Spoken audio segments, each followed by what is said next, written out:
श्रीगुरुभ्यो नमः। हरिः ओम्।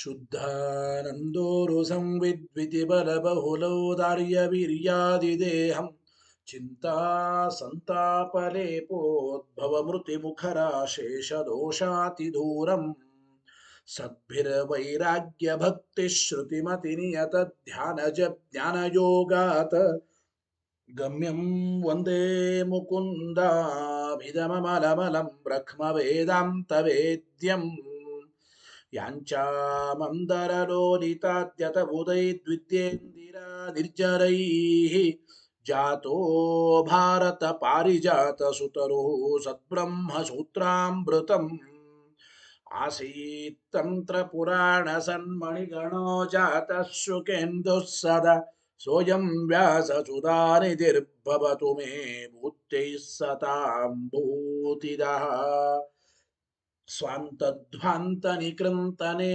जितमहावैकर्तनाशूरजम् निर्दोषं जितचन्द्रचन्द्रिकमलं तापत्रयोन्मूलने गाम्भीर्ये जितसिन्धुराजममितं भाष्यं यदास्याम्बुजात् आविर्भूतममन्दबोध भगवत्पादान् प्रपद्ये तथान् श्रीमद्वसंसेवनलब्धशुद्धविद्यासुधाम्बो निधयो बलाये कृपालवः पङ्कजनाभतीर्थः कृपालवस्यां मयि नित्यमेषाम् श्रीमद् रमारमण सद्गिरिपादसङ्गि व्याख्यानिनाददलिताखिलदुष्टदर्पम् दुर्वादिवारणविदारणदक्षदीक्षम् अक्षोभ्यतीर्थमृगराजमहं नमामि।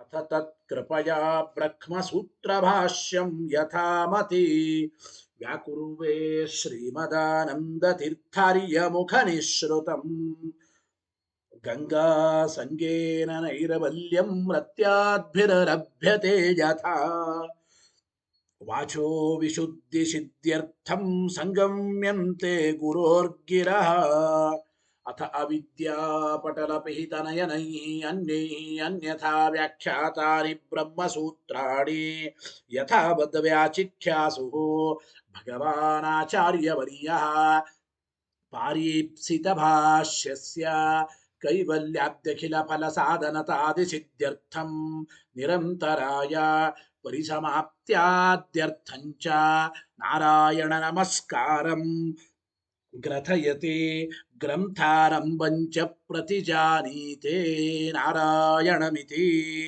नारायणं गुणैः सर्वैः उदीर्णं दोषवर्जितम् ज्ञेयं गम्यं गुरुश्चापि नत्वा सूत्रार्थ उच्यते ओमो मथातो ब्रह्म जिज्ञासा ओम श्रुतिक्षीराब्धिमामध्य धीमन्दरमहीभृता प्राप्ता न्यायसुधा येन तं जयीन्द्रमहं भजे बुधैरपि सुदुर्बोधे ग्रन्थे यन्मम साहसम् तत्पारयन्तु निपुणाः गुरुपादरजक्कणाः लौकिकफलं लक्षणामृतदोहिनीं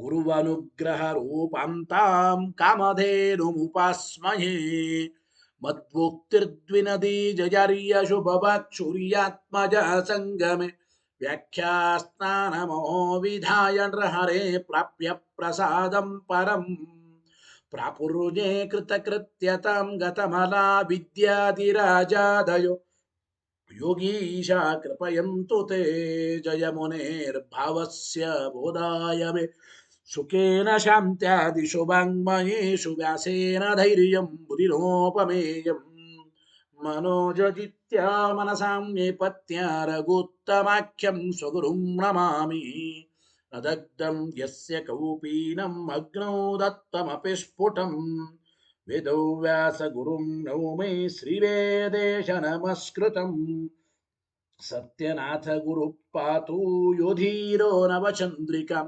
नवामृतगदा तीर्थताण्डवानि व्यचीकृपत आरूढः सहसा यतीन्द्रपदवीं गत्वा च वाराणसीं ತತ್ರತ್ಯಾನ್ ಕುಮತ ಪ್ರಚಾರ ನಿರತಾನ್ ಅದ್ವೈತ ದಿಗ್ಧಂತಿನಃ ಪ್ರೌಢಾರ್ಥೇ ವಚನೆ ಸುಯುಕ್ತಿ ಖಚಿತೈ ಸಂಭೀಷಯನ್ಮೋದಯನ್ ಸತ್ಯಧ್ಯಾನ ಸುಖೇ ಸರಿ ವಿಜಯತೆ ಪಾದಾಸಿತ ಶ್ರೀಪತೆ ಪ್ರಾವೋಚದ್ಯೋತಿಕಂ ನ್ಯಾಯ ಸುಧಾವಾಕ್ಯಾರ್ಥಚಂದ್ರಿಕಂ ಸತ್ಯ ಪ್ರಜ್ಞೆ ಗುರುರುದ್ದದ್ಯಾತ್ ಪ್ರಜ್ಞಾಂ ವೈದಾಂತಿಕಿಂ ಸದಾ ಬಂಧುಸ್ತ್ವಂ ಗುರುರಿಷ್ಟದೈವತಮಿತಿ ತ್ವತ್ಪಾದ ಪಂಕೇರುಹಂ ಪ್ರಾಪ್ತಂ ಮಾಂ ಪರಿಪಾಲಯೇತಿ ಸತತಂ ಯಾಚೇ ನಿಬದ್ಧಾಂಜಲಿ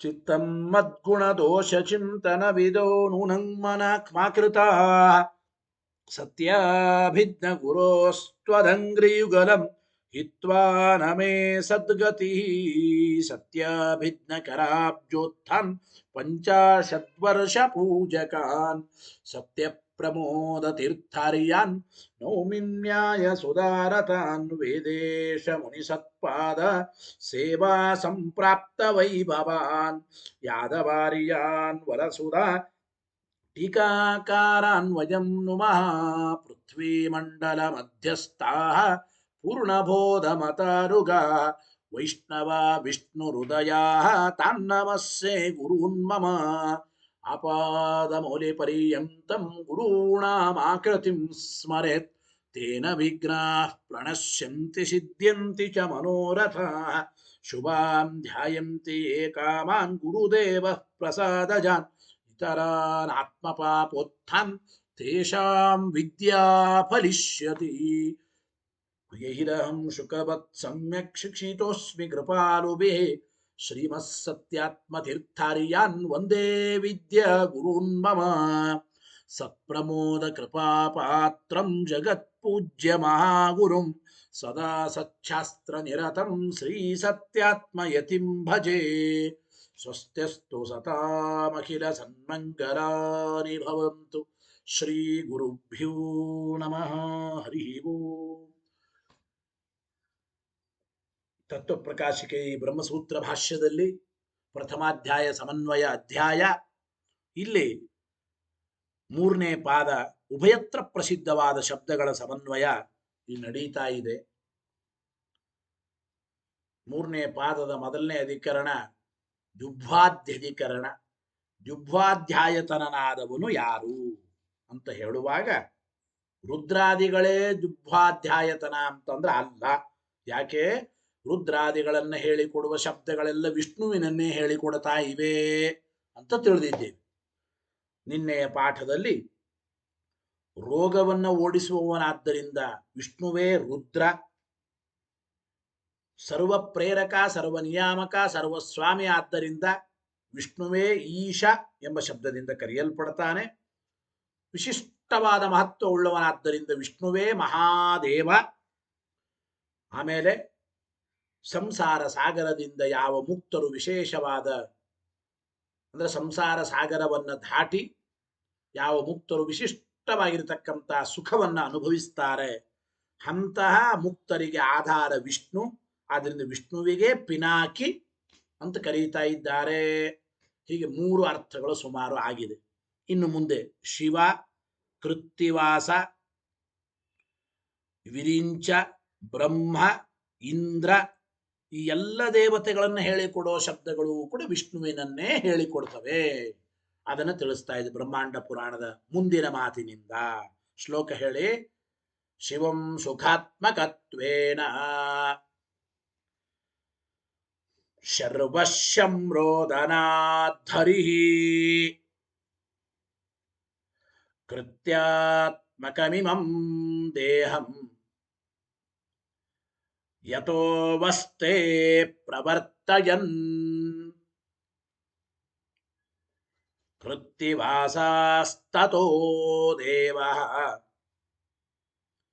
ವಿರಿಂಚಶ್ಚ ವಿರೇಚನಾತ್ ಬ್ರಹ್ಮಣಾತ್ ಬ್ರಹ್ಮನಾಮಾಸೌ ಐಶ್ವರ್ಯಾದಿಂದ್ರಬುಚ್ಯತೆ.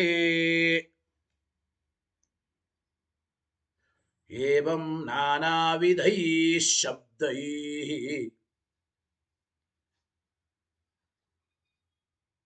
ಏಕಜೇವ ತ್ರಿವಿಕ್ರಮಃ ವೇದೇಶು ಸ ಪುರಾಣೇಶು ಗೀಯತೆ ಪುರುಷೋತ್ತಮಃ. ಏನರ್ಥ ಹೇಳ್ತಾ ಇದ್ದಾರೆ ನೋಡಿ. ಪರಮಾತ್ಮನಿಗೆ ವಿಷ್ಣುವಿಗೆ ಶಿವ ಅಂತ ಯಾತಕ್ಕೆ ಕರೀತಾರೆ? ಶಿವ ಶಿವ ಸುಖಾತ್ಮಕತ್ವೇನ ಪರಮಾತ್ಮ ನಿಜವಾದ ಅರ್ಥದಲ್ಲಿ ಸಂಪೂರ್ಣವಾದ ಮಟ್ಟಿನಲ್ಲಿ ಸುಖ ಸ್ವರೂಪಿಯಾಗಿದ್ದಾನೆ. ಅದಕ್ಕೆ ಶಿವ ಶಿವ ಅಂತ ಕರೀತಾರೆ. ಸುಖ ಸ್ವರೂಪಿಯಾದ್ದರಿಂದ ಪೂರ್ಣವಾದ ಸುಖ ಸ್ವರೂಪಿ ಅದು ಪರಮಾತ್ಮ. ಅದಕ್ಕೆ ಅವನಿಗೆ ಶಿವ. ಶಿವ ಸುಖಾತ್ಮಕತ್ವೇನ, ಸುಖಾತ್ಮಕತ್ವೇನ ವಿಷ್ಣು ಶಿವ ಉಚ್ಯತೆ. ಸುಖರೂಪನಾದ್ದರಿಂದ ಆ ಪರಮಾತ್ಮನಿಗೆ ಶಿವ. ಶಿವ ಅಂದ್ರೇನೆ ಸುಖ, ಶುಭ, ಮಂಗಲ ಅಂತ ಅರ್ಥರಿ. ಆದ್ದರಿಂದ ಸುಖರೂಪನಾದ್ದರಿಂದ ಪರಮಾತ್ಮನಿಗೆ ಶಿವ ಅಂತ ಕರೀತಾ ಇದ್ದಾರೆ. ಆಮೇಲೆ ಶರ್ವ ಅಂತ ರುದ್ರದೇವರ ಇನ್ನೊಂದು ಹೆಸರು. ವಿಷ್ಣುವಿಗೆ ಶರ್ವ ಅಂತ ಕರೀತಾರೆ.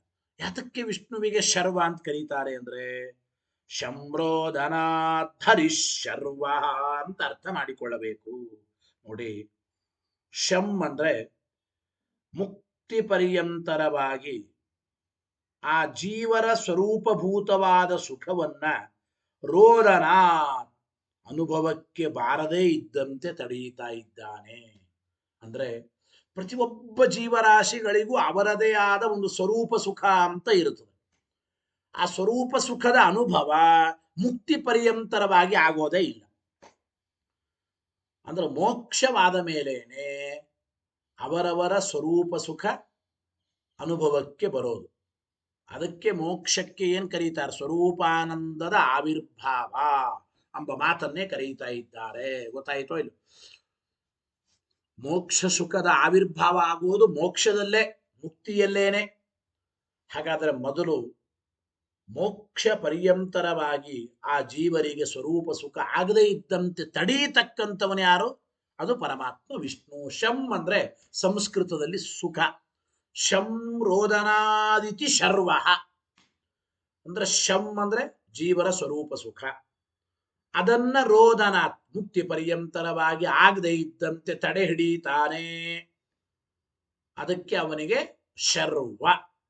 ಶರ್ವ ಶಂ ಸುಖಂ ಸ್ವರೂಪ ಸುಖಂ, ಸ್ವರೂಪ ಸುಖಂ ಮುಕ್ತಿ ಪರ್ಯಂತರಂ ರೋದನಾಥ ಶರ್ವ ವಿಷ್ಣು ಉಚ್ಯತೆ. ಗೊತ್ತಾಯ್ತು ಇಲ್ಲ? ಸ್ವರೂಪ ಅಂದ್ರೆ ಆ ಜೀವರಿಗೆ ಇರುವ ಸ್ವರೂಪ ಸುಖ ಇದು ಮುಕ್ತಿ ಪರ್ಯಂತರವಾಗಿ ಆಗದೆ ಇದ್ದಂತೆ ರೋದನ ತಡೆ ಹಿಡಿಯತಕ್ಕಂಥವನು ಆ ಪರಮಾತ್ಮ. ಅದಕ್ಕೆ ಅವನಿಗೆ ಶರ್ವ. ಶರ್ವ ಶಂರೋಧನಾಧರಿ ಅಂದ್ರೆ ಆಚಾರ್ಯರು. ಇನ್ನು ಶಿವನಿಗೆ ಕೃತ್ತಿವಾಸ ಅಂತ ಕರೀತಾರೆ. ಶಿವನಿಗೆ ಕೃತ್ತಿವಾಸ ಎಂಬ ಶಬ್ದ ಯಾತಕ್ಕೆ? ಸಾಮಾನ್ಯವಾಗಿ ಚರ್ಮಾಂಬರಧಾರಿ ಕೃತ್ತಿವಾಸ. ಗೊತ್ತಾಯಿತೋ ಇಲ್ಲ? ಕೃತ್ತಿ ಅಂದ್ರೆ ಆನೆಯ ಚರ್ಮ ಅಂತ ಹೇಳಿದ್ದು ಉಂಟಲ್ಲಿ. ಕೃತ್ತಿವಾಸ ಚರ್ಮಾಂಬರಧಾರಿಯಾಗಿದ್ದಾನೆ ಶಿವ. ಆದ್ರಿಂದ ಶಿವನಿಗೆ ಕೃತ್ತಿವಾಸ ಅಂತ ಕರೀತಾರೆ. ವಿಷ್ಣುವಿಗೆ ಕೃತ್ತಿವಾಸ ಅಂತ ಹೇಗೆ ಹೇಳೋದು? ಅದಕ್ಕೆ ಆಚಾರ್ಯ ಹೇಳಿದ್ರು, ಕೃತ್ಯಾತ್ಮಕಮಿದಂ ದೇಹಂ ಯತೋವಸ್ತೆ ಪ್ರವರ್ತಯನ್ ಕೃತ್ತಿವಾಸಾಸ್ತತೋ ದೇವ. ಇಲ್ಲಿ ತನಕ ನೋಡಿ. ಹೌದು, ಈ ದೇಹಕ್ಕೇನೆ ಕೃತ್ತಿ ಕೃತ್ತಿ ಅಂತ ಕರೀತಾರೆ. ಕೃತ್ತಿ ಅಂದ್ರೆ ಚರ್ಮಮಯವಾದ ಈ ಶರೀರ. ಈ ದೇಹವು ಕೂಡ ಚರ್ಮಮಯವಾಗಿರುತ್ತದೋ ಇಲ್ಲೋ? ದೇಹವು ಚರ್ಮಮಯ. ಚರ್ಮಮಯವಾದ ಈ ಶರೀರವನ್ನ ಕೃತ್ತಿ ಅಂತ ಕರೀತಾರೆ. ಹಾಗಾದ್ರೆ ದೇವರಿಗೆ ಕೃತ್ತಿವಾಸ ಅಂತ ಯಾತಕ್ಕೆ ಕರೀತಾರೆ ಅಂದ್ರೆ ಚರ್ಮಮಯವಾದ ಈ ಶರೀರದಲ್ಲಿ ಪ್ರೇರಕನಾಗಿ ಪರಮಾತ್ಮ ಇದ್ದಾನೆ. ಅದಕ್ಕೆ ದೇವರಿಗೆ ಕೃತ್ತಿವಾಸ. ಗೊತ್ತಾಯ್ತು? ಕೃತ್ತಿ ಅಂದ್ರೆ ಚರ್ಮಮಯವಾದ ಈ ಶರೀರ. ಈ ಶರೀರದಲ್ಲಿ ಪ್ರವರ್ತಯನ್ ಆಸ್ತೆ ಭಗವಂತ ಪ್ರೇರಕನಾಗಿ ನಿಯಾಮಕನಾಗಿ ಈ ಶರೀರದಲ್ಲಿ ಇದ್ದಾನೆ. ಅವನಿದ್ದರೇನೆ ಎಲ್ಲ ಕಾರ್ಯ ನಡೆಯೋದು. ತೇನ ವಿನಾ ತೃಣಮಪಿ ನ ಚಲತಿ.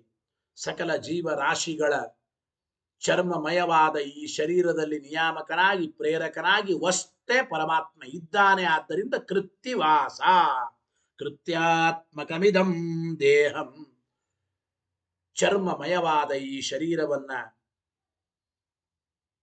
ಪ್ರವರ್ತಯನ್ ಅಂದ್ರೆ ಇದನ್ನ ಇಲ್ಲಿ ಇದ್ದು ಪ್ರವರ್ತನಗೊಳಿಸ್ತಾ ಪ್ರೇರಣೆ ಮಾಡತಾ ಯತಃ ಯಾವ ಕಾರಣ ವಸ್ತೆ ಪರಮಾತ್ಮ ಈ ಚರ್ಮಮಯವಾದ ಶರೀರದಲ್ಲಿ ಇದ್ದಾನೋ ಆದ್ರಿಂದ ಕೃತ್ತಿವಾಸ, ತತಃ ದೇವ ಕೃತ್ತಿವಾಸ, ಕೃತ್ತಿವಾಸ ಕೃತ್ತಿವಾಸ ಅಂತ ದೇವರಿಗೆ ಕರೀತಾರೆ ಎಂಬ ಅರ್ಥವನ್ನು ಹೇಳ್ತಾ ಇದ್ದಾರೆ. ಇನ್ನು ಬ್ರಹ್ಮದೇವರನ್ನ ಕರೆಯೋ ಶಬ್ದ ವಿರಿಂಚ ಅಂತ ಬ್ರಹ್ಮದೇವರಿಗೆ ಕರೀತಾರೆ. ವಿರಿಂಚ ಭವ ಪೂರ್ವಕೈ ಅಂತ ಬರುತ್ತದೆ. ವಿರಿಂಚ ರುದ್ರಾದಿಗಳೇ ಮೊದಲಾದ ದೇವತೆಗಳು ಅಂತ ಹೇಳಿದ್ದುಂಟು. ವಿರಿಂಚ ವಿರಿಂಚ ಅಂದ್ರೆ ಚತುರ್ಮುಖ ಬ್ರಹ್ಮದೇವರಿಗೆ ವಿರಿಂಚ ಅಂತ ಕರೀತಾರೆ. ಚತುರ್ಮುಖ ಬ್ರಹ್ಮದೇವರನ್ನ ಹೇಳಿಕೊಡುವ ಈ ವಿರಿಂಚ ಎಂಬ ಶಬ್ದವು ಕೂಡ ವಿಷ್ಣುವಿನನ್ನೇ ಹೇಳಿಕೊಡ್ತಾ ಇದೆ. ಯಾತಕ್ಕೆ ವಿಷ್ಣುವಿಗೆ ವಿರಿಂಚ ಅಂತ ಕರೀತಾರೆ ಅಂತಂದ್ರೆ ವಿರಿಂಚಶ್ಚ ವಿರೇಚನಾತ್. ನೋಡ್ರಿ ಅಲ್ಲಿ ಹೇಳ್ತಾ ಇದ್ದಾರೆ ವಿರೇಚನಾತ್ ವಿರಿಂಚಶ್ಚ ವಿಷ್ಣು ಉಚ್ಯತೆ. ವಿರೇಚನದಿಂದ ಅಂದ್ರೆ ಸೃಷ್ಟಿ ಮಾಡುವುದರಿಂದ ಪರಮಾತ್ಮನಿಗೆ ವಿರಿಂಚಿ ಅಂತ ಕರೀತಾರೆ. ವಿರೇಚನಾತ್ ವಿರಿಂಚ ಉಚ್ಯತೆ ವಿಷ್ಣು. ವಿರೇಚನ ಜಗತ್ತಿನ ಸಮಸ್ತವಾದ ಸೃಷ್ಟಿ ನಿಜವಾಗ್ಲೂ ತಾನೇ ಮಾಡತಕ್ಕಂಥವನು ಪ್ರದ್ಯುಮ್ನಾದಿ ರೂಪಗಳಿಂದ. ಚತುರ್ಮುಖ ಬ್ರಹ್ಮಾದಿ ದೇವತೆಗಳಲ್ಲಿ ನಿಂತು ಋಷಿ ಮುನಿಗಳಲ್ಲಿ ಚಕ್ರವರ್ತಿಗಳಲ್ಲಿ ತಾನೇ ಪರಮಾತ್ಮ ಸನ್ನಿಹಿತನಾಗಿ ಪ್ರದ್ಯುಮ್ನಾದಿ ರೂಪಗಳಿಂದ ಸಮಸ್ತ ಜಗತ್ತಿನ ವಿರೇಚನ ಸೃಷ್ಟಿ ಮಾಡೋದ್ರಿಂದ ಪರಮಾತ್ಮನಿಗೆ ವಿರಿಂಚಿ. ವಿರಿಂಚಶ್ಚ ವಿರೇಚನ ಸೃಷ್ಟಿ ಮಾಡೋದ್ರಿಂದ ಪರಮಾತ್ಮನಿಗೆ ವಿರಿಂಚ ಅಂತ ಕರೀತಾರೆ. ಸರಿ ರೀ, ಚತುರ್ಮುಖ ಬ್ರಹ್ಮದೇವರಿಗೆ ಬ್ರಹ್ಮ ಅಂತ ಇನ್ನೊಂದು ಹೆಸರಿದೆ, ವಿಷ್ಣುವಿಗೆ ಬ್ರಹ್ಮ ಅಂತ ಕರೆಯೋದು ಹೇಗೆ? ಬ್ರಹ್ಮ ಅಂದ್ರೆ ಚತುರ್ಮುಖ ಬ್ರಹ್ಮನೇ ಪ್ರಸಿದ್ಧಿ ಅಲ್ವಾ? ಹೌದು, ಬ್ರಹ್ಮ ಅಂದ್ರೆ ಚತುರ್ಮುಖ ಬ್ರಹ್ಮನಿಗೆ ಕರೀಬಹುದು. ಆದ್ರೆ ಮುಖ್ಯವಾಗಿ ಪರಮ ಮುಖ್ಯ ವೃತ್ತಿಯಿಂದ ಬ್ರಹ್ಮ ಪರಬ್ರಹ್ಮ ಅಂದ್ರೆ ಅವನು ವಿಷ್ಣುವೇ. ಬ್ರಹ್ಮ ಶಬ್ದದ ನಿಜವಾದ ಅರ್ಥವುಳ್ಳವನು ವಿಷ್ಣುವೇ. ವಿಷ್ಣುವಿನನ್ನೇ ಬ್ರಹ್ಮ ಅಂತ ಕರೀಬೇಕು ನಿಜವಾದ ಅರ್ಥದಲ್ಲಿ. ಯಾತಕ್ಕೆ?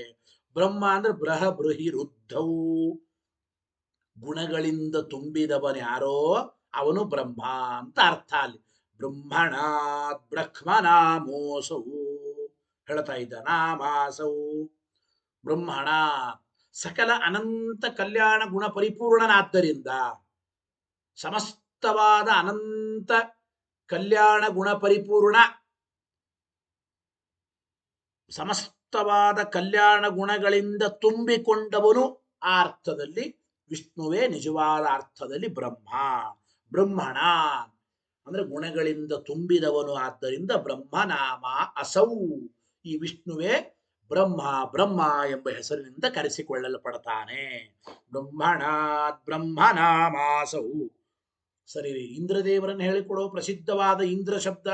ಇಂದ್ರ ಅಂದ್ರೆ ಇಂದ್ರದೇವರಲ್ಲ, ಇಂದ್ರ ಅಂದ್ರೆ ವಿಷ್ಣುವಿಗೆ ಹೇಗೆ ಕರೆಯೋದು? ಐಶ್ವರ್ಯಾದಿಂದ್ರ ಮುಚ್ಯತೆ. ಹೌದು, ಸಾಮಾನ್ಯವಾಗಿ ಇಂದ್ರ ಎಂಬುದು ಅದು ಸೀಟಿನ ಹೆಸರು, ಒಂದು ಪದವಿಯ ಹೆಸರು. ಇಂದ್ರ ಪದವಿಯಲ್ಲಿದ್ದ ವ್ಯಕ್ತಿ ಹೆಸರು ಈಗ ಪುರಂದರ ಅಂತ ಕರೀತಾರೆ. ಪುರಂದರ ಎಂಬ ವ್ಯಕ್ತಿ ಈಗ ಇಂದ್ರ ಪದವಿಯಲ್ಲಿದ್ದಾನೆ.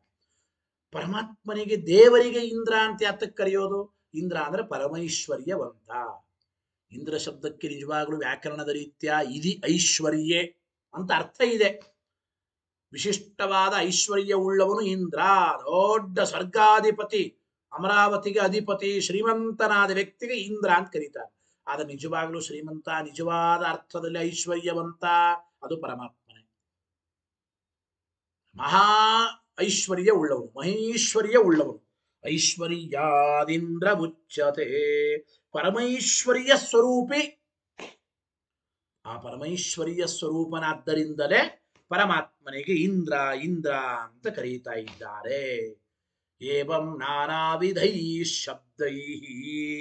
ಈ ರೀತಿ ವೇದಶಾಸ್ತ್ರಗಳಲ್ಲಿ ಹೇಳಿದ, ಪುರಾಣಗಳಲ್ಲಿ ಹೇಳಿದ ಅನೇಕ ಶಬ್ದಗಳಿಂದ ತ್ರಿವಿಕ್ರಮ ಏವ ಏಕಃ ತ್ರಿವಿಕ್ರಮ ಏವ, ಆ ತ್ರಿವಿಕ್ರಮನಾದ ಒಬ್ಬನೇ ವಾಚ್ಯನಾಗಿದ್ದಾನೆ ಎಂಬ ಮಾತನ್ನು ಹೇಳ್ತಾ ಇದ್ದ. ಮುಖ್ಯವಾಗಿ ವೇದೇಶು ಸ ಪುರಾಣೇಶು ಸ ಪುರಾಣೇಶು ವೇದೇಶು ಇತಿಹಾಸ ಪುರಾಣಗಳಿಂದ ಸೇರಿದ ವೇದೇಶು ವೇದಗಳಲ್ಲಿ ಏವಂ ನಾನಾ ವಿಧೈಹಿ ಶಬ್ದೈಹಿ ಅನೇಕ ವಿಧವಾದ ಶಬ್ದಗಳಿಂದ ಏಕಃ ಏವ ತ್ರಿವಿಕ್ರಮಃ ಏವ ತ್ರಿವಿಕ್ರಮಃ ತ್ರಿವಿಕ್ರಮನಾದ ಪರಮಾತ್ಮನೇ ಪುರುಷೋತ್ತಮನೇ ಗೀಯತೆ ಏವಂ ನಾನಾ ವಿಧೈಹಿ ಶಬ್ದೈಹಿ ಗೀಯತೆ ಅನೇಕ ವಿಧವಾದ ಶಬ್ದಗಳಿಂದ ಆ ತ್ರಿವಿಕ್ರಮನೇ ಪುರುಷೋತ್ತಮನೇ ಹೇಳಲ್ಪಡ್ತಾ ಇದ್ದಾನೆ.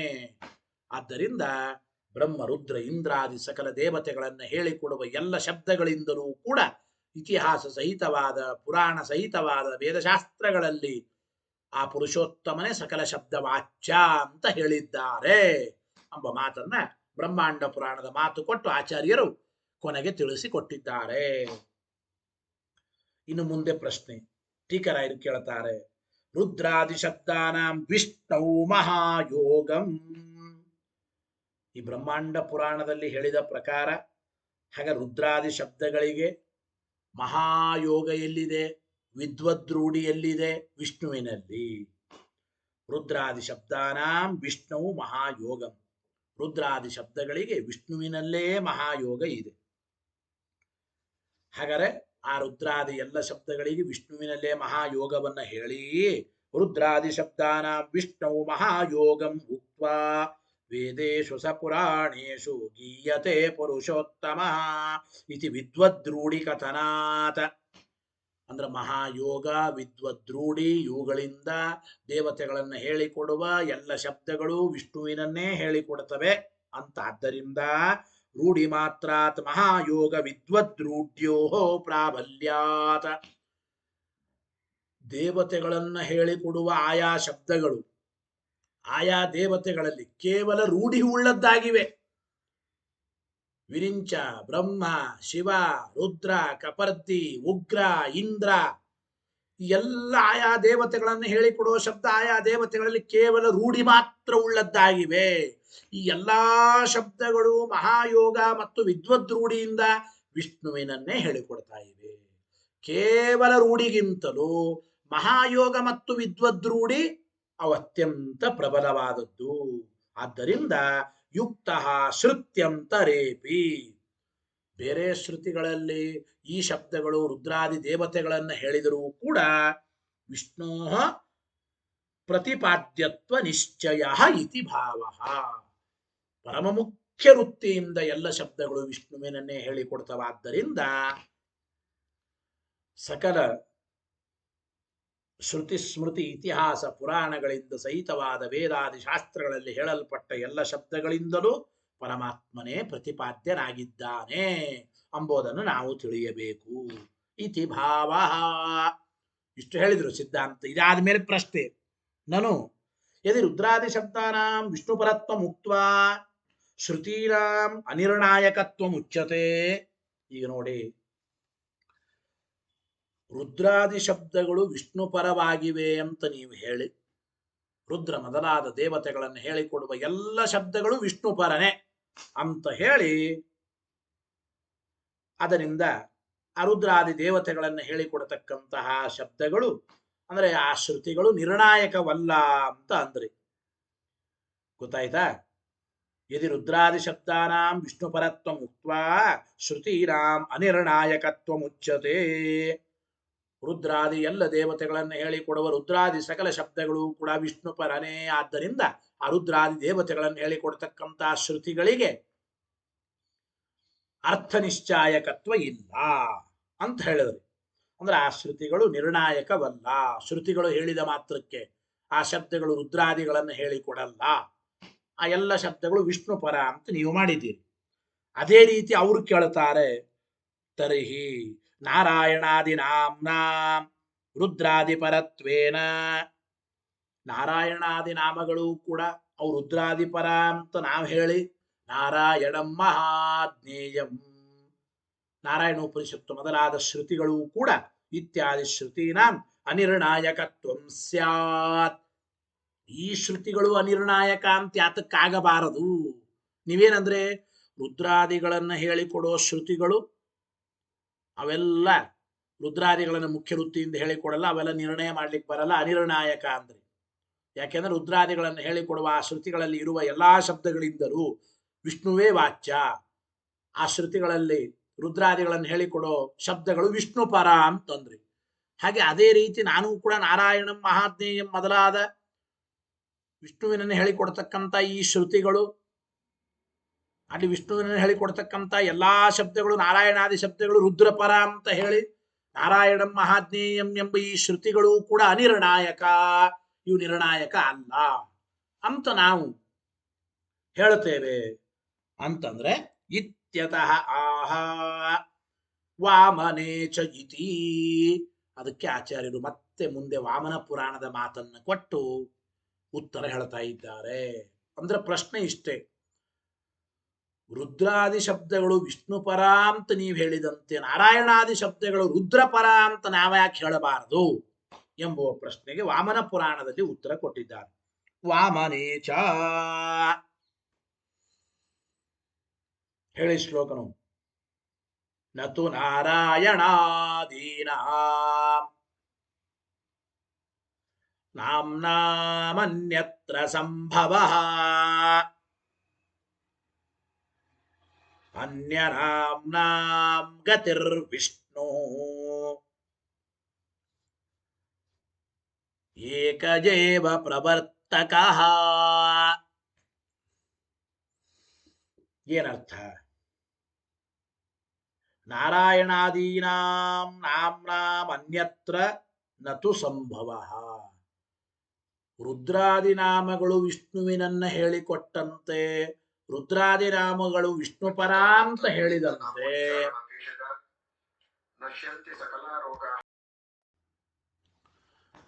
ಗೊತ್ತಾಯ್ತಾ?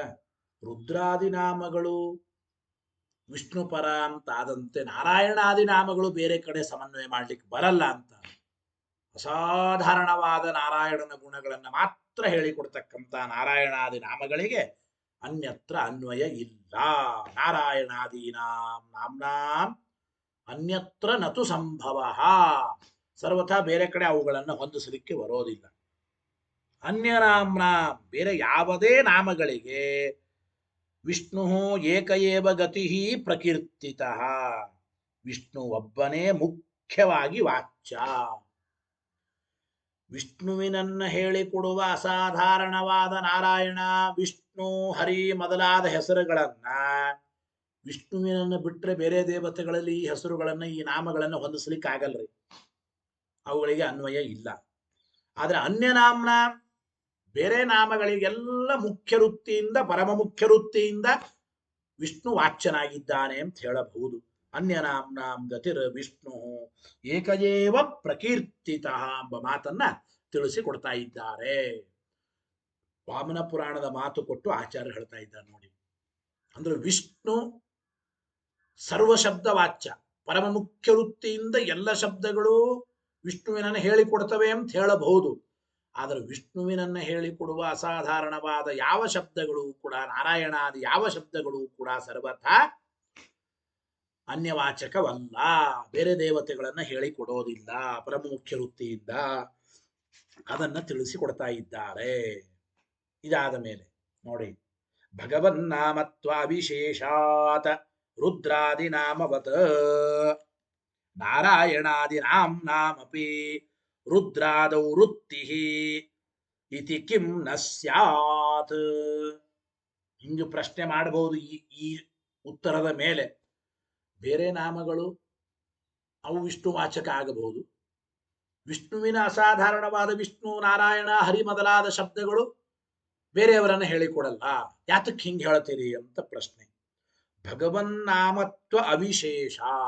ನೋಡಿ, ರುದ್ರಾದಿ ನಾಮಗಳು ಭಗವನ್ನಾಮ ನೀವೇ ಅಂತ ಇದ್ದೀವಿ, ನಾರಾಯಣಾದಿ ನಾಮಗಳು ಭಗವನ್ನಾಮಗಳೇ ಅಂದ ಮೇಲೆ ರುದ್ರಾದಿ ನಾಮಗಳಂತೆ ನಾರಾಯಣಾದಿ ಹೆಸರುಗಳು ಕೂಡ ರುದ್ರಾದಿಗಳಲ್ಲಿ ಅವುಗಳಿಗೆ ಸಮನ್ವಯ, ನಾರಾಯಣಾದಿ ನಾಮಗಳು ರುದ್ರಾದಿಗಳನ್ನು ಹೇಳಿಕೊಡುತ್ತವೆ ಅಂತ ಯಾತಕ್ಕೆ ಅನ್ನಬಾರದು ಪ್ರಶ್ನೆ.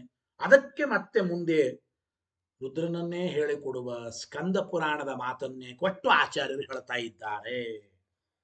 ಭಗವನ್ನಾಮತ್ವ ಅವಿಶೇಷಾತ್, ರುದ್ರಾದಿ ನಾಮಗಳು ಭಗವನ್ನಾಮಗಳು ಅಂತ ನೀವಂತ ಇದ್ದೀರಿ, ನಾರಾಯಣಾದಿ ನಾಮಗಳೂ ಭಗವನ್ನಾಮಗಳೇ ಅಂದ ಮೇಲೆ ಭಗವನ್ ನಾಮತ್ವ ವಿಶೇಷಾತ್ ಭಗವಂತನ ನಾಮಗಳು ಎಂಬುದು ಎರಡಕ್ಕೂ ಸಮಾನ ಅಂದ ಮೇಲೆ ರುದ್ರಾದಿ ನಾಮವತ ರುದ್ರಾದಿ ನಾಮಗಳಂತೆ ರುದ್ರಾದಿ ನಾಮಗಳು ಹೇಗೆ ವಿಷ್ಣು ಪರನು ನಾರಾಯಣಾದಿ ನಾಮ್ನಾಮಪಿ ನಾರಾಯಣಾದಿ ಹೆಸರುಗಳು ರುದ್ರಾದವು ವೃತ್ತಿ ರುದ್ರಾದಿಗಳಲ್ಲಿ ಅನ್ವಯವುಳ್ಳದ್ದಾಗಿದೆ ನಾರಾಯಣಾದಿ ನಾಮಗಳು ಕೂಡ ರುದ್ರಾದಿಗಳನ್ನು ಹೇಳಿಕೊಡ್ತವೆ ಇತಿ ಕಿಂ ನ ಸ್ಯಾತ್ ಯಾತಕ್ಕೆ ಹೀಗೆ ಹೇಳಬಾರದು ಅಂದ್ರೆ ಇತ್ಯತಃ ಆಹ ಹೀಗೆ ಹೇಳಿದ್ರೆ ಸ್ಕಾಂದೇಚ ಇತಿ ಸ್ಕಂದ ಪುರಾಣದಲ್ಲಿ ಇದಕ್ಕೆ ಉತ್ತರವನ್ನು ತಿಳಿಸಿಕೊಡ್ತಾ ಇದ್ದಾರೆ ಸ್ಕಂದ ಪುರಾಣದಲ್ಲಿ ಉತ್ತರವನ್ನು ಹೇಳ್ತಾ ಇದ್ದಾರೆ ಸ್ಕಾಂದೇಚ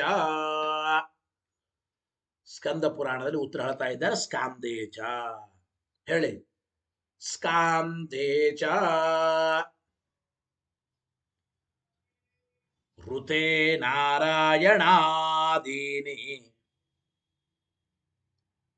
ನಾಮಾನಿ ಪುರುಷೋತ್ತಮಃ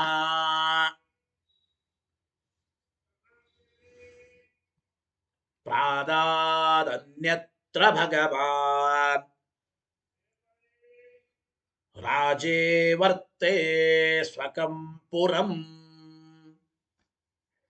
ಅಚ್ಯುತಾನಂತ ಗೋವಿಂದ ನಾಮೋಚ್ಚಾರಣ ಭೇಷಜಾತ್. ನೋಡಿ ಸ್ಕಂದ ಪುರಾಣದ ಮಾತು ನಾರಾಯಣಾದೀನಿ ನಾಮಾನಿ ಋತೆ ನಾರಾಯಣಾದಿ ಅಸಾಧಾರಣವಾದ ಭಗವಂತನನ್ನೇ ಹೇಳಿಕೊಡುವ ಈ ಶಬ್ದಗಳನ್ನು ಬಿಟ್ಟು ಪುರುಷೋತ್ತಮ ಪರಮಾತ್ಮನು ಅನ್ಯತ್ರ ಭಗವಾನ್ ಪ್ರಾದಾನ್ ಎಂಬ ಮಾತನ್ನು ಹೇಳ್ತಾ ಇದ್ದಾರೆ ಅಂದ್ರೆ ಬೇರೆ ನಾಮಗಳನ್ನ ಬೇರೆ ದೇವತೆಗಳಿಗೆ ಕೊಟ್ಟಿದ್ದಾನೆ ಈ ರುದ್ರ ಕಪರ್ದಿ ವಿರಿಂಚ ಭಸ್ಮಧರ ಈ ಬೇರೆ ನಾಮಗಳನ್ನ ಬೇರೆ ದೇವತೆಗಳಿಗೆ ಪರಮಾತ್ಮ ಕೊಟ್ಟಿದ್ದಾನೆ ಆದರೆ ಭಗವಂತನನ್ನೇ ಹೇಳಿಕೊಡುವ ಅಸಾಧಾರಣ ಶಬ್ದ ನಾರಾಯಣಾದಿ ಶಬ್ದಗಳನ್ನ ಬೇರೆ ಯಾವ ದೇವತೆಗಳಿಗೂ ಭಗವಂತ ಕೊಟ್ಟಿಲ್ಲ ಹೇಗೆ ಒಂದು ದೃಷ್ಟಾಂತ ಕೊಟ್ಟಿದ್ದಾರೆ ಸ್ಕಂದ ಪುರಾಣದ ಮಾತು ರಾಜೇ ವರ್ತೆ ಸ್ವಕಂ ಪುರಂ ಒಬ್ಬ ಪ್ರಧಾನ ರಾಜ ತನ್ನ ಪ್ರಧಾನವಾದ ಸಂಸ್ಥಾನವನ್ನ ಆಸ್ಥಾನವನ್ನ ರಾಜಧಾನಿಯನ್ನ ಪ್ರಧಾನವಾಗಿಟ್ಟುಕೊಂಡು ಸಣ್ಣ ಪುಟ್ಟ ಸಾಮಂತ ರಾಜರಿಗೆ ಉಳಿದ ನಗರಗಳನ್ನ ಕೊಡ್ತಾನೆ ಹೌದೋ ಇಲ್ಲ ಪ್ರಧಾನ ರಾಜ ತನ್ನ ಪ್ರಧಾನವಾದ ರಾಜಧಾನಿಯನ್ನ ಬಿಟ್ಟು ಉಳಿದ ಕೆಲವು ನಗರಗಳನ್ನ ಬೇರೆ ಸಾಮಂತ ರಾಜರಿಗೆ ಕೊಡುವಂತೆ ಪರಮಾತ್ಮನೂ ಕೂಡ ಪುರುಷೋತ್ತಮನಾದ ಸರ್ವೋತ್ತಮನಾದ ಭಗವಂತನೂ ಕೂಡ ತನ್ನನ್ನು ಅಸಾಧಾರಣ್ಯೇನ ಹೇಳುವ ನಾರಾಯಣಾದಿ ನಾಮಗಳನ್ನು ಬಿಟ್ಟು ಉಳಿದ ನಾಮಗಳನ್ನ ಬ್ರಹ್ಮರುದ್ರಾದಿ ದೇವತೆಗಳಿಗೆ ಭಗವಂತ ಕೊಟ್ಟಿದ್ದಾನೆ ಎಂಬುದನ್ನು ತಿಳಿಯಬೇಕು ಇಷ್ಟು ಆ ಸ್ಕಂದ ಪುರಾಣದ ಮಾತಿಗೆ ಅರ್ಥ ನೋಡಿ ಯದ್ದೇವಂ ರುದ್ರಾದಿ ಶಬ್ದ ವಿಷ್ಣುೈಕ ಪರಾಹ ಹಾಗಾದ್ರೆ ನೀವು ಹೇಳುವಂತೆ ಮತ್ತೆ ಪ್ರಶ್ನೆ ರುದ್ರಾದಿ ಶಬ್ದಗಳು ಕೂಡ ಪರಮ ಮುಖ್ಯ ವೃತ್ತಿಯಿಂದ ಕಪರ್ದಿ ಉಗ್ರ ಭಸ್ಮಧರ ಎಲ್ಲ ಶಬ್ದಗಳು ಕೂಡ ಪರಮ ಮುಖ್ಯ ವೃತ್ತಿಯಿಂದ ವಿಷ್ಣುವಿನನ್ನೇ ಹೇಳಿಕೊಡ್ತವೆ ನೀವು ಎಂಬುದಾದ್ರೆ ಯದ್ದೇವಂ ರುದ್ರಾದಿ ಶಬ್ದ ವಿಷ್ಣುೈಕ ಪರಂ ನೀವು ಹಿಂಗನ್ನೋದಾದರೆ ತರ್ಹಿ ಕಿಮುಚ್ಯತೆ ಭಸ್ಮಧರ ಉಗ್ರತ್ವಾದೀನಾಂ ತತ್ಶಬ್ದತ್ವಂ ಎಂಬ ಮಾತನ್ನು ಹೇಳ್ತಾ ಇದ್ದಾರೆ ಅಂದ್ರೆ ಒಟ್ಟು ರುದ್ರ ಮೊದಲಾದ ಶಬ್ದಗಳು ಕೇವಲ ವಿಷ್ಣುವಾಚಕ ಅಂತ ಆಗಿಬಿಟ್ರೆ ಹಾಗಾದ್ರೆ ಭಸ್ಮಧರ ಉಗ್ರ ಈ ಮೊದಲಾದ ಶಬ್ದಗಳು ರುದ್ರವಾಚಕ ಅಂತ ಹೇಗೆ ಹೇಳೋದು ಹಾಗಾದ್ರೆ ಎಲ್ಲ ನಾಮಗಳು ವಿಷ್ಣು ಪರನೇ ಹಾಗಾದ್ರೆ ಭಸ್ಮಧರ ಕಪರ್ದಿ ಉಗ್ರ ಕೃತ್ತಿವಾಸ ಈ ಮೊದಲಾದ ಶಬ್ದಗಳು ಹಾಗೆ ರುದ್ರಾದಿಗಳನ್ನು ಹೇಳಿಕೊಡ್ತವೆ ಅಂತ ಹೇಗೆ ತಿಳಿಯೋದು ಯದ್ದೇವಂ ರುದ್ರಾದಿ ಶಬ್ದಾ ವಿಷ್ಣುೈಕ ಪರಾಹ ತರ್ಹಿ ಕಿಮುಚ್ಯತೆ ಭಸ್ಮಧರ ಉಗ್ರತ್ವಾದಿ ತತ್ಶಬ್ದತ್ವಂ ಅದಕ್ಕೆ ನಾವೊಂದು ಹಾಗಲ್ರಿ ವಿಷ್ಣು ದತ್ತತ್ವ ಅಭಿಪ್ರಾಯೇಣ ಇತಿ ಚೇತ ಹಂಗಲ್ಲ ಈ ರುದ್ರಾದಿ ಶಬ್ದಗಳು ವಿಷ್ಣುವಿನಿಂದ ಕೊಡಲ್ಪಟ್ಟಿವೆ ರುದ್ರಾದಿ ಶಬ್ದಗಳು ಆ ರುದ್ರಾದಿ ಮೊದಲಾದ ದೇವತೆಗಳಿಗೆ ವಿಷ್ಣುವಿನಿಂದಲೇ ಕೊಡಲ್ಪಟ್ಟಿವೆ ಅದಕ್ಕಾಗಿ ಇವೆಲ್ಲ ವಿಷ್ಣು ಪರ ಅಂತ ಹೇಳ್ತೀವಿ ಅಂದ್ರೆ ವಿಷ್ಣು ಪರ ಅಂತಂದ್ರು ರುದ್ರಾದಿಗಳನ್ನು ಹೇಳಿಕೊಡಬಹುದು. ವಿಷ್ಣುವೇ ಕೊಟ್ಟಿದ್ದಾನೆ ಆ ನಾಮಗಳನ್ನ ಅವರಿಗೆ ಅಂತಂದರೆ ಇತಿ ಚೇತ್ ತರ್ಹಿ ರುದ್ರಾದಿ ಶಬ್ದ ತಾದೃಶಾ ಇತಿ. ಹಾಗಾದರೆ ರುದ್ರಾದಿ ಶಬ್ದಗಳು ಕೂಡ ವಿಷ್ಣುವಿನಿಂದ ಕೊಡಲ್ಪಟ್ಟವುಗಳೇ ಅಂತ ತಿಳಿಯಿರಿ. ಉಗ್ರ, ಕಪರ್ದಿ, ಕೃತ್ತಿವಾಸ, ಭಸ್ಮಧರ ಮೊದಲಾದ ಶಿವನನ್ನ ಹೇಳಿಕೊಡೋ ಶಬ್ದಗಳು ವಿಷ್ಣು ಪರ ಅಂದ್ರೆ, ಹಾಗಾದ್ರೆ ಈ ಶಬ್ದಗಳಿಂದ ರುದ್ರನನ್ನು ಯಾತಕ್ಕೆ ಕರೆಯುತ್ತಾರೆ ಪ್ರಶ್ನೆ. ಇಲ್ರಿ, ಈ ಶಬ್ದಗಳ ಮತ್ತೆ ವಿಷ್ಣುನೇ ಪರಮಾತ್ಮನಿಗೆ ವಿಷ್ಣುನೇ ರುದ್ರಾದಿಗಳಿಗೆ ಕೊಟ್ಟಿದ್ದಾನೆ ಅಂತಂದ್ರೆ, ಹಾಗೆ ರುದ್ರಾದಿ ಶಬ್ದಗಳು ಕೂಡ ವಿಷ್ಣುವಿನಿಂದಲೇ ಕೊಡಲ್ಪಟ್ಟಿವೆ ಅಂತ ಪ್ರಶ್ನೆ ಬರುತ್ತದೆ. ಆದ್ದರಿಂದ ನ ಕಥಂ ತೈಹಿ ನಿರ್ಣಯ. ಆದ್ದರಿಂದ ರುದ್ರ ಶಬ್ದ ಇರತಕ್ಕಂತ ಶ್ರುತಿಯಿಂದ ವಿಷ್ಣುವಿನನ್ನು ಯಾಕೆ ತಗೋಬೇಕು, ರುದ್ರನಿಗೆ ದುಗ್ಧಾಧ್ಯಾಯತನತ್ವ ಇದೆ ಅಂತ ಯಾಕೆ ನಿರ್ಣಯಿಸಬಾರದು. ಉಗ್ರ, ಕಪರ್ದಿ, ಭಸ್ಮಧರ, ಕೃತ್ತಿವಾಸ ಮೊದಲಾದ ಶಬ್ದಗಳು ರುದ್ರನಿಗೆ ಹೇಗೆ ಕೊಡಲ್ಪಟ್ಟಿವೆಯೋ, ರುದ್ರಾದಿ ಶಬ್ದಗಳು ಕೂಡ ರುದ್ರಾದಿ ದೇವತೆಗಳಿಗೆ ಕೊಡಲ್ಪಟ್ಟಿವೆ ವಿಷ್ಣುವಿನಿಂದ. ಅಂದ ಮೇಲೆ ಶ್ರುತಿಯಲ್ಲಿ ಪ್ರಾಣಾನಾಂ ಗ್ರಂಥಿರಸಿ ರುದ್ರ ಅಂತ ಹೇಳುವಾಗ, ಶ್ರುತಿಯಲ್ಲಿ ಹೇಳುವಾಗ ಎಲ್ಲ ಜೀವರಿಗೆ ಆಧಾರ ದುಗ್ಧಾಧ್ಯಾಯತನ ರುದ್ರ ಅಂತೆ ಶ್ರುತಿಯಲ್ಲಿ ಹೇಳಿದಂತೆ ಯಾಕಾಗಬಾರದು. ಅದು ಕಥಂ ತೈಹಿ ನಿರ್ಣಯ. ಆದ್ದರಿಂದ ಅವುಗಳಿಂದ ಹೇಗೆ ನಿರ್ಣಯ ಮಾಡೋದು ಎಂಬ ಪ್ರಶ್ನೆ ಬರ್ತಾ ಇದೆ. ಹೇಗೆ ನಿರ್ಣಯ ಮಾಡೋದಪ್ಪ ಅಂತಂದ್ರೆ ತಾದೃಶ ಇತಿ ನ ಕಥಂ ತೈಹಿ ಇತ್ಯತಃ ಆಹ ಚತುರ್ಮುಖ ಇತಿ. ಅದಕ್ಕೆ ಮತ್ತೆ ಆಚಾರ್ಯರು ಬ್ರಾಹ್ಮ ಪುರಾಣದ ಮಾತನ್ನ ಕೊಟ್ಟು ಹೇಳ್ತಾ ಇದ್ದಾರೆ. ಏನರ್ಥಪ್ಪ ಅಂತಂದ್ರೆ,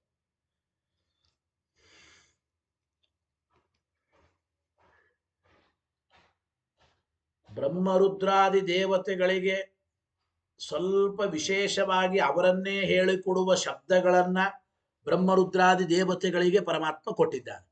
ಆದರೆ ಸ್ಪೆಷಲ್ ಆದ ತನ್ನನ್ನೇ ಅಸಾಧಾರಣ್ಯೇನ ಹೇಳಿಕೊಡುವ ಶಬ್ದಗಳನ್ನ ಬ್ರಹ್ಮರುದ್ರಾದಿ ದೇವತೆಗಳಿಗೆ ಪರಮಾತ್ಮ ಕೊಟ್ಟಿಲ್ಲ ಎಂಬ ಮಾತನ್ನ ಮತ್ತೆ ಸ್ಪಷ್ಟ ಮಾಡ್ತಾ ಇದ್ದಾರೆ ಬ್ರಾಹ್ಮ ಪುರಾಣದ ಮಾತಿನಿಂದ. ಆ ಶ್ಲೋಕ ಹೇಳಿ ಅರ್ಥ ತಿಳಿಯೋಣ. ಚತುರ್ಮುಖಶ್ಯಥಾನಂದ ಹೇಳಿ, ಚತುರ್ಮುಖಶ್ಯಥಾನಂದ ಬ್ರಹ್ಮಣ ಪದ್ಮಭೂರಿತಿ. ಪದ್ಮಭೂರಿತಿ ಆಗ್ಬೇಕದು, ಪ್ರ ಅಂತಾಗಿದೆ, ಪ್ರ ಅಲ್ಲ, ಬರೇ ಪ ಸಾಕು. ಪದ್ಮಭೂರಿತಿ ಬ್ರಹ್ಮಣ ಪದ್ಮಭೂರಿತಿ. ಉಗ್ರೋ ಭಸ್ಮಧರೋರಗ್ನಃ ಕಪಾಲೀತಿ ಶಿವಸ್ಯ ಚ ವಿಶೇಷನಾಮಾನಿ ದದೌ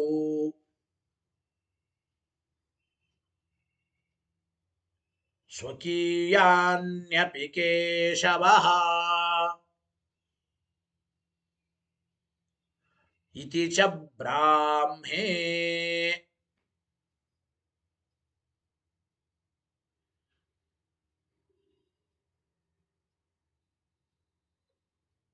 ಏನರ್ಥ?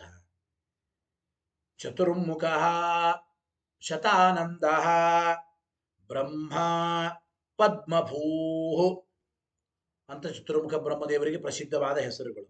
ಆಮೇಲೆ ಉಗ್ರಹ, ಭಸ್ಮಧರ, ನಗ್ನ, ಕಪಾಲಿ, ಕಪರ್ದಿ, ಕೃತ್ತಿವಾಸ ಇತಿ ಶಿವಸ್ಯ ಚ, ಶಿವನಿಗೆ ಪ್ರಸಿದ್ಧವಾದ ಈ ಶಬ್ದಗಳು.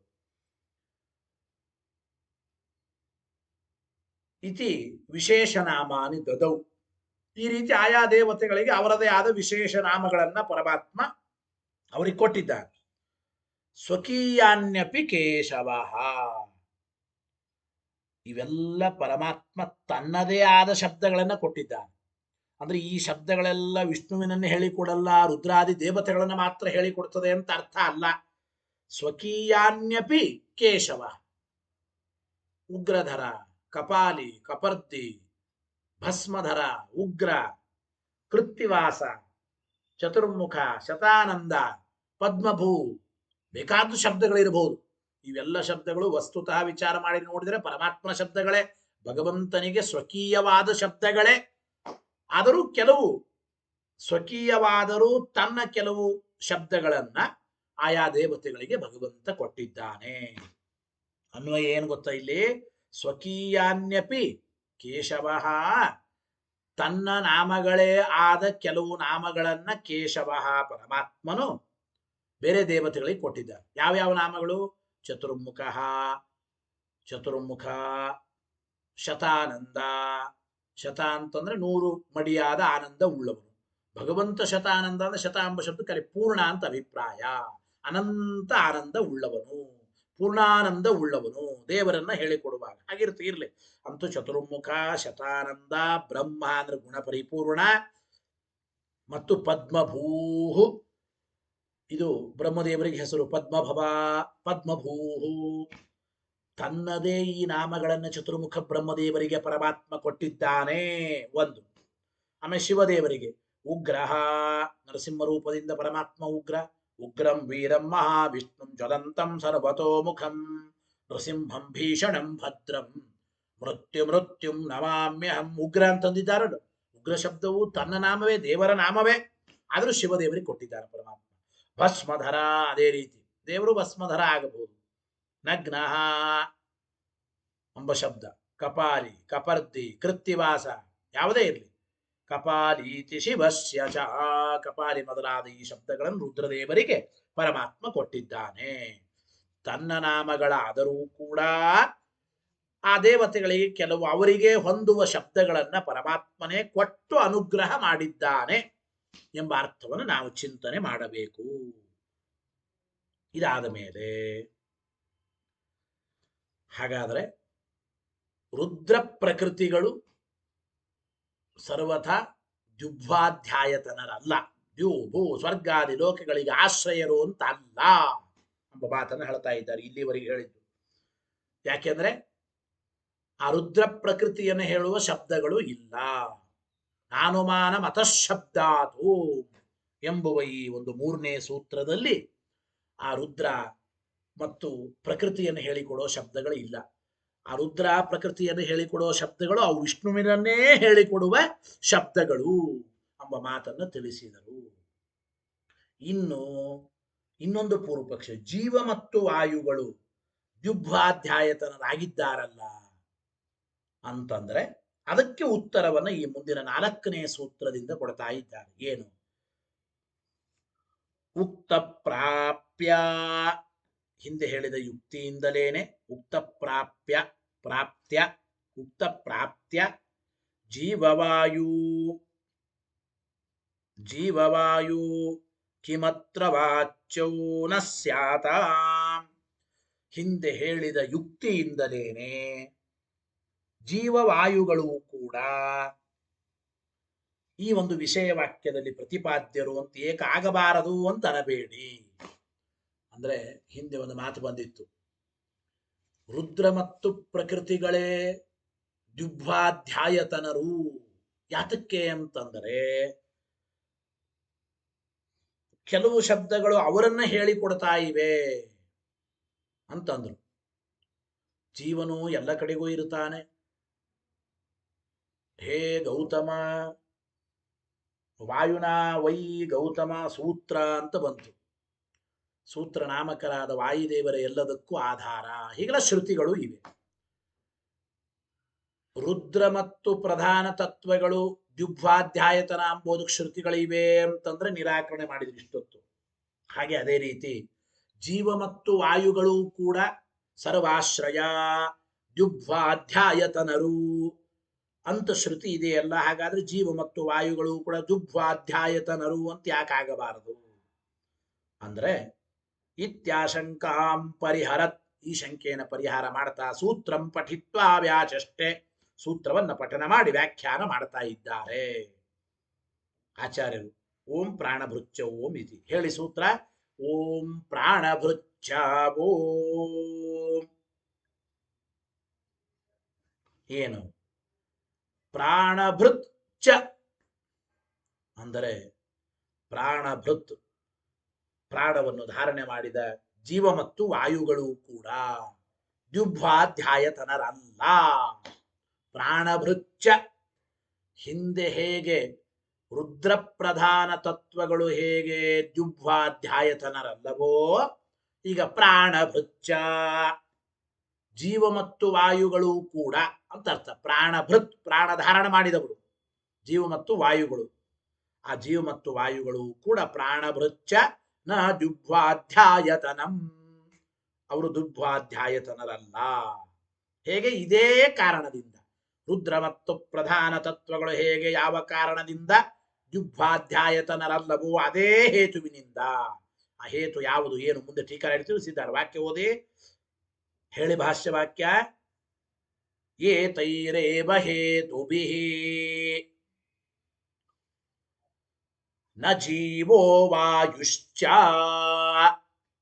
ಹಿಂದೆ ಹೇಳಿದ ಕಾರಣಗಳಿಂದಲೇನೆ ಜೀವ ಮತ್ತು ವಾಯುಗಳು ಕೂಡ ದುಗ್ಧ್ವಾಧ್ಯಾಯತನರಲ್ಲ. ಇಷ್ಟು ಸೂತ್ರ ಮತ್ತು ಭಾಷ್ಯದ ಅರ್ಥ. ತತ್ವಪ್ರಕಾಶಕ ನೋಡಿ ಏನು: ಚ ಶಬ್ದಾತ್ ಪ್ರಾಗುಕ್ತ ಹೇತೂನಾಂ ಪ್ರಾಣಭೃಚ್ಚ, ಅಥವಾ ಭಾಷ್ಯದಲ್ಲಿಯೂ ಕೂಡ ಸೂತ್ರ ಮಾತ್ರ ಅಲ್ಲ, ಭಾಷ್ಯದಲ್ಲಿಯೂ ನ ಜೀವೋ ವಾಯುಶ್ಚ ಅಂತ ಇದೆ. ಸೂತ್ರ ಮತ್ತು ಭಾಷ್ಯದಲ್ಲಿ ಇರತಕ್ಕಂತಹ ಚಶಬ್ದದಿಂದ ಹಿಂದೆ ಹೇಳಿದ ಹೇತುಗಳನ್ನ ಹಚ್ಚಿಕೊಳ್ಳಬೇಕು, ಸಮಾಕರ್ಷ ಮಾಡಿಕೊಳ್ಳಬೇಕು. ಹೇತು ಮಾತ್ರ ಅಲ್ಲ, ನಯಶ್ಚ ಸಮಾಕರ್ಷ.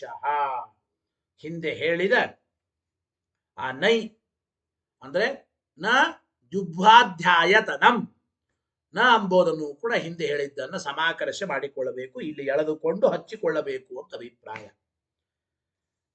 ಯಾಕೆ? ಹಿಂದೆ ಹೇಳಿದ ಹೇತುಗಳಿಂದಲೇ ಜೀವ ಮತ್ತು ವಾಯುಗಳು ಕೂಡ ದುಗ್ಧ್ವಾಧ್ಯಾಯತನರಲ್ಲ. ಹಿಂದೆ ಹೇಳಿದ ಹೇತುಗಳು ಯಾವುದಪ್ಪ? ಆತ್ಮಶಬ್ದ ಒಂದು, ಆತ್ಮಶಬ್ದ ಒಂದು. ಓಂ ಮುಕ್ತೋಪಸೃಪ್ಯವ್ಯಪದೇಶಾತ್ ಅಂತ ಹೇಳಿದ್ದಾರೆ. ಅದಕ್ಕಿಂತ ಮುಂಚೆ ಆತ್ಮಶಬ್ದವನ್ನು ಹೇಳಿದ್ದಾರೆ. ಹೌದೋ ಇದು? ಸಾಕ್ಷಾದಪ್ಯ ವಿರೋಧಂ ಜೈಮಿನಿ ಅಂತ ಅದೆಲ್ಲ ಹಿಂದೆ ಎಲ್ಲ ಆದ ಮೇಲೆ ಈ ಒಂದು ಅಧಿಕರಣದಲ್ಲಿ ಓಂ ನಾನುಮಾನಂ ಅತಃಶಬ್ದಾತು, ನಾನುಮಾನಂ ಅತಃಶಬ್ದಾತು ಅದರ ಹಿಂದಿನ ಸೂತ್ರ ಅಲ್ಲಿ ಓಂ ಮುಕ್ತೋಪಸೃಪ್ಯ ವ್ಯಪದೇಶಾತ್ ಓಂ, ಅದಕ್ಕಿಂತ ದ್ಯುಗ್ಧ್ವಾಧ್ಯಾಯತನಂ ಸ್ವಶಬ್ದಾತು, ಸ್ವಶಬ್ದಾತ್ ಅಂದ್ರೆ ಆತ್ಮಶಬ್ದ. ಜೀವ ಮತ್ತು ವಾಯುಗಳು ದುಗ್ಧ್ವಾಧ್ಯಾಯತನರಲ್ಲ. ಯಾಕೆ? ಆತ್ಮಶಬ್ದ ಇದೆ ಮತ್ತು ಒಂದು ಲಿಂಗ ಇದೆ, ಮುಕ್ತೋಪಸೃಪ್ಯತ್ವ ವ್ಯಪದೇಶಾತ್. ಮುಕ್ತರಿಂದ ಪ್ರಾಪ್ಯನಾದ ವ್ಯಕ್ತಿನೇ ದುಗ್ಧ್ವಾಧ್ಯಾಯತನನಾದವನು. ಮುಕ್ತರಿಂದ ಪ್ರಾಪ್ಯನಾದ ವ್ಯಕ್ತಿ ದ್ಯೂ ಅಂದ್ರೆ ದ್ಯುಲೋಕ, ಭೂಲೋಕ, ಸ್ವರ್ಗಲೋಕಾದಿಗಳಿಗೆ ಆಶ್ರಯ ಆಗಬೇಕು. ಜೀವ ಮತ್ತು ವಾಯುಗಳು ಮುಕ್ತೋಪಸೃಪ್ಯರ ಅಲ್ಲ ಎಂಬ ಮಾತನ್ನು ಹೇಳ್ತಾ ಇದ್ದ. ಆದ್ದರಿಂದ ಆತ್ಮಶಬ್ದ, ಮುಕ್ತರಿಂದ ಪ್ರಾಪ್ಯವಾಗುವ ವ್ಯಕ್ತಿ, ಇವುಗಳು ಜೀವ ಮತ್ತು ವಾಯುಗಳಿಗೆ ಕೂಡೋದಿಲ್ಲ. ಆದ್ದರಿಂದ ಆತ್ಮಶಬ್ದ ತತ್ಪ್ರಾಪಕ ಶ್ರುತೀನಾಂ ವಿಷ್ಣುಪರತ್ವಂ. ಆ ರುದ್ರ ಜೀವ ಮತ್ತು ವಾಯುದೇವರನ್ನು ಹೇಳಿಕೊಡ್ತಕ್ಕಂತಹ ಎಲ್ಲ ಶ್ರುತಿಗಳು ವಿಷ್ಣುಪರನೇ. ವಿಷ್ಣುಪರತ್ವ ಮೂರು ಲಿಂಗಗಳಿದೆ. ಮೊದಲನೇದ್ದು ಆತ್ಮಶಬ್ದ, ಎರಡನೇದ್ದು ಮುಕ್ತೋಪಸೃಪ್ಯತ್ವ, ಮೂರನೇದ್ದು ನೀವು ಹೇಳುವ ಜೀವ ಮತ್ತು ವಾಯುದೇವರನ್ನು ಹೇಳಿಕೊಡೋ ಶ್ರುತಿಗಳೆಲ್ಲ ವಿಷ್ಣುಪರ ಅಂತೆ ನಾವು ಮಾಡ್ತೇವೆ. ಈ ಕಾರಣದಿಂದ ಜೀವ ಮತ್ತು ವಾಯುಗಳು ಕೂಡ ಸರ್ವಥಾ ದುಗ್ಧ್ವಾಧ್ಯಾಯತನರಲ್ಲ ಅಂತ ಅಭಿಪ್ರಾಯ. ಇಲ್ಲಿ ಮತ್ತೊಂದು ಪ್ರಶ್ನೆ. ನಾನು ವಾಯುನಾ ವೈ ಗೌತಮ ಸೂತ್ರೇಣ ಅಂತ ಬರ್ತದೆ. ಹೇ ಸೂತ್ರ ಅಂತ ಇತ್ಯಾದಿ ಶ್ರುತೇ ವಿಷ್ಣುಪರತ್ವೇನ ವಾಯು ಸಾಧಕತ್ವ ಅಭಾವೇಪಿ. ಒಂದು ಮಾತು ಕೇಳಿದ್ರವು. ನೀವು ಹೇಳಿದ್ರಿ ವಾಯುನಾ ವೈ ಗೌತಮ ಅಂತ ವಾಯುದೇವರನ್ನು ಹೇಳಿಕೊಡುವ ಈ ಶ್ರುತಿ ಇದು ವಿಷ್ಣುಪರನೇ. ಆದ್ದರಿಂದ ವಾಯುದೇವರು ಸರ್ವಾಶ್ರಯ ಅಂತ ಅರ್ಥ ಅಲ್ಲ, ವಿಷ್ಣುನೇ ಸರ್ವಾಶ್ರಯ ಅಂತ ಈ ಶ್ರುತಿಗೆ ಅರ್ಥ. ಆದ್ರಿಂದ ಅಂತೂ ಈ ಶ್ರುತಿ ಇದು ವಾಯುದೇವರನ್ನೇ ಸರ್ವಾಶ್ರಯ ಅಂತ ಹೇಳೋದಿಲ್ಲ ಅಂತಂದ್ರಿ ಸಂತೋಷ. ವಾಯುದೇವರನ್ನು ಹೇಳಿಕೊಡುವ ಈ ಶ್ರುತಿ ವಾಯು ಸಾಧಕ ಅಂತಲ್ಲದೆ ಹೋದರು ಅಜಾಯಮಾನೋ ಬಹುಧಾ ವಿಜಾಯತೆ ಅಂತ ತೈತ್ರೇಯ ಉಪನಿಷತ್ತಿನಲ್ಲಿ ಬಂದಿದೆ. ಬಹುಧಾ ಜನ್ಮಲಿಂಗೇನ ಜೀವ ಅತ್ರ ವಾಚ್ಯ ಕಿಂ ನ ಸ್ಯಾತ್. ನೋಡಿ ಇಲ್ಲಿ ತೈತ್ರೇಯ ಉಪನಿಷತ್ತಿನಲ್ಲಿ ಅಜಾಯಮಾನೋ ಬಹುಧಾ ವಿಜಾಯತೆ ಅಂತ ಹೇಳುವಾಗ ಜೀವ ಅತ್ರ ವಾಚ್ಯ ಕಿಮ್ನಸ್ಯ, ಬಹಳ ಬಾರಿ ಹುಟ್ಟಿ ಬರತಕ್ಕಂಥವನು, ಬಹಳ ಬಾರಿ ಹುಟ್ಟಿ ಬರತಕ್ಕಂಥವನು ಅವನೇ ಜುಭ್ವಾಧ್ಯಾಯತನ ಅಂದ. ಬಹಳ ಬಾರಿ ಹುಟ್ಟಿ ಬರೋದು ಎಂಬುದು ವಿಷ್ಣುವಿಗೆ ಕೂಡೋದಿಲ್ಲ. ವಿಷ್ಣುವಿಗೆ ಜನ್ಮವೇ ಇಲ್ಲ. ಬಹುಧಾ ಜನ್ಮ ಹೇಗೆ ಒಪ್ಪೋದು? ಬಹುಧಾ ಜನ್ಮ ಇದು ಜೀವಲಿಂಗ ಅಲ್ವಾ, ಅದರಿಂದ ಜೀವನೇ ಜುಭ್ವಾಧ್ಯಾಯತನ ಅಂತಂದರೆ ಜೀವ ಅತ್ರ ವಾಚ್ಯ ಕಿಂ ನ ಸ್ಯಾತ್, ಬಹುಧಾ ಜನ್ಮ ಉಳ್ಳ ಜೀವನೇ ಇಲ್ಲಿ ಜುಭ್ವಾಧ್ಯಾಯತನ ಅಂತ ಯಾಕಾಗಬಾರದು? ಇತ್ಯತಃ ಆಹ ಅಜಾಯಮಾನಃ ಇತಿ ಹೇಳ್ತಾ ಇದ್ದಾರೆ. ನೋಡಿ, ಅಜಾಯಮಾನೋ ಬಹುಧಾ ವಿಜಾಯತೆ. ಭಾಷ್ಯವಾಕ್ಯ ಹೇಳಿ, ಅಜಾಯಮಾನೋ ಬಹುಧಾ ವಿಜಾಯತೆ ಇತಿ ತಸ್ಯೈವ ಬಹುಧಾ ಜನ್ಮ ಉಕ್ತೇ. ಬಹಳ ಬಾರಿ ಹುಟ್ಟಿ ಬರುವಿಕೆ ಎಂಬುದು ಕೂಡ ಅವಶ್ಯವಾಗಿ ವಿಷ್ಣುವಿಗೆ ಹೇಳಬಹುದು. ಬಹಳ ಬಾರಿ ಹುಟ್ಟಿ ಬರುವಿಕೆ ಅಂದ್ರೆ ಬಹಳ ಬಾರಿ ಭಗವಂತ ಅನೇಕ ರೂಪಗಳಿಂದ ಪ್ರಕಟನಾಗುತ್ತಾನೆ. ಸಾಮಾನ್ಯ ಜೀವರಂತೆ ಎಲುಬು ರಕ್ತ ಮಾಂಸಗಳಿಂದ ಕೂಡಿದ ಪ್ರಾಕೃತ ದೇಹದಿಂದ ಹುಟ್ಟಿ ಬರುವವನು ಅಂತ ಏನು ಅರ್ಥ ಅಲ್ಲ. ಬಹುಧಾ ಜನ್ಮ ಎಂಬುದು ಜನ್ಮ ಇಲ್ಲದೆ ಹೋದರೂ ವಿಷ್ಣುವಿಗೂ ಕೂಡಿಸಬಹುದು. ಹೇಗೆ? ಅನೇಕ ರೂಪಗಳಿಂದ ಬಹಳ ಬಾರಿ ಪ್ರಕಟನಾಗುವವನು. ಕೃಷ್ಣ ಜನ್ಮಾಷ್ಟಮಿ ಅಂದ್ರೆ ಏನರ್ಥ? ಕೃಷ್ಣ ಪರಮಾತ್ಮ ಅವತಾರ ಮಾಡಿದ ದಿವಸ ಅಂತ ಅರ್ಥ ಮಾಡಿಕೊಳ್ತೇವೆ ಇಲ್ಲ? ಹಾಗೆ ಅಜಾಯಮಾನೋ ಬಹುಧಾ ವಿಜಾಯತೆ ಇತಿ ತಸ್ಯೈವ ಬಹುಧಾ ಜನ್ಮ ಉಕ್ತೆ. ವಿಷ್ಣುವಿಗೂ ಕೂಡ ಅವಶ್ಯವಾಗಿ ಬಹಳ ಬಾರಿ ಜನ್ಮ, ಬಹಳ ಬಾರಿ ಪ್ರಕಟವಾಗುವಿಕೆ, ಪ್ರಾದುರ್ಭಾವೋ ಹರೇರ್ಜನಿ ಎಂಬ ಮಾತನ್ನು ಅವಶ್ಯವಾಗಿ ನಾವು ಹೇಳಬಹುದು ಎಂಬುದನ್ನ ತಿಳಿಸಿಕೊಡ್ತಾ ಇದ್ದಾರೆ. ವಿಷ್ಣುವಿಗೂ ಬಹುಧಾ ಜನ್ಮವನ್ನ ನಾವು ಹೇಳಬಹುದು. ಪ್ರಾಕೃತ ದೇಹದಿಂದ ಹುಟ್ಟಿ ಬರೋನು ಅಂತ ಅರ್ಥ ಅಲ್ಲ, ಪ್ರಕಟನಾಗುವನು ಎಂಬ ಅರ್ಥದಲ್ಲಿ ಬಹುಧಾ ಜನ್ಮ ವಿಷ್ಣುವಿಗೂ ಕೂಡಿಸಬಹುದಾದ್ದರಿಂದ ಯಾವುದೇ ಜೀವಲಿಂಗಗಳು, ವಾಯುಲಿಂಗಗಳು, ಜೀವಶ್ರುತಿ, ವಾಯುಶ್ರುತಿ ಎಲ್ಲವೂ ಕೂಡ ವಿಷ್ಣುವಿನನ್ನೇ ಹೇಳಿಕೊಡ್ತಾ ಇವೆ. ವಿಷ್ಣುವೇ ಜುಭ್ವಾಧ್ಯಾಯತನನಾದವನು ಅಂತ ತಿಳಿಯಬೇಕು. ಇನ್ನು ಮುಂದೆ 5ನೇ ಸೂತ್ರಕ್ಕೆ ನನು ಕಿಂ ಜೀವಲಿಂಗಸ್ಯ ವಿಷ್ಣು ಪರತ್ವ ಪ್ರತಿಪಾದನ ಆಯಾಸೇನ. ಜೀವಲಿಂಗಗಳನ್ನ ವಿಷ್ಣುವಿನಲ್ಲಿ ಪ್ರತಿಪಾದನೆ ಮಾಡುವ ಆಯಾಸ ಯಾತಕ್ಕೆ ಪಡ್ತೀರಿ ಎಂಬ ವಿಚಾರ ಇದೆ. ಮತ್ತೆ ಪ್ರಶ್ನೋತ್ತರಗಳು, ಇನ್ನೂ ಒಂದು ಸುಮಾರು 3 ಸೂತ್ರಗಳ ಅಧಿಕರಣ ಇದೆ. ಆ ವಿಚಾರವನ್ನು ಮುಂದಿನ ವಾರದಲ್ಲಿ ಆ ಪಾಠವನ್ನು ನೋಡ್ತಾ, ನಾಳೆ ಪ್ರತಿಪದ ಅನಧ್ಯಯನ, ನಾಳೆ ಪಾಠ ಇಲ್ಲ, ದ್ವಿತೀಯದಿಂದ ಪಾಠ ಮತ್ತೆ ಮುಂದುವರಿಯುತ್ತದೆ. ಹರಯೇ ನಮಃ. ಶ್ರೀಕೃಷ್ಣಾರ್ಪಣಮಸ್ತು.